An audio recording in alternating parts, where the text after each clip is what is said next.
Sir నిన్న రేవంత్ రెడ్డి గారు సభలో కొన్ని మాటలు మాట్లాడారు కదా! ఆ భాష మీద మీ ఒపీనియన్ ఏంటి? రేవంత్ రెడ్డి గారు మరి ముఖ్యమంత్రి అనుకుంటుండో లేకపోతే నేను మరి ఏమనుకుంటున్నా మాకైతే తెలియదు. కాంగ్రెస్ పార్టీ కార్యకర్త కూడా మాట్లాడాల్సిన పదజాలం కాదది.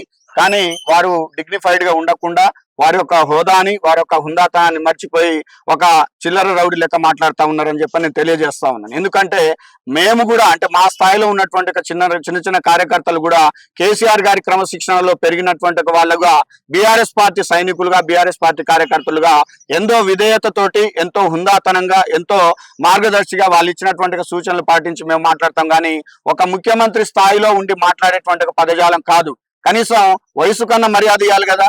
అటువంటిది మా మాజీ ఎమ్మెల్యే గౌరవనీయులు భాస్కర్ రావు గారి గురించి వీపు చింతపండు చేస్తా, అడ్డం పెట్టి కొడతా, ఉరికిచ్చి కొడతా, లాగులు గుంజుతా అనేటువంటి ఒక భాషను వాళ్ళు వాడటము మేము పూర్తిగా ఖండిస్తా ఉన్నాము.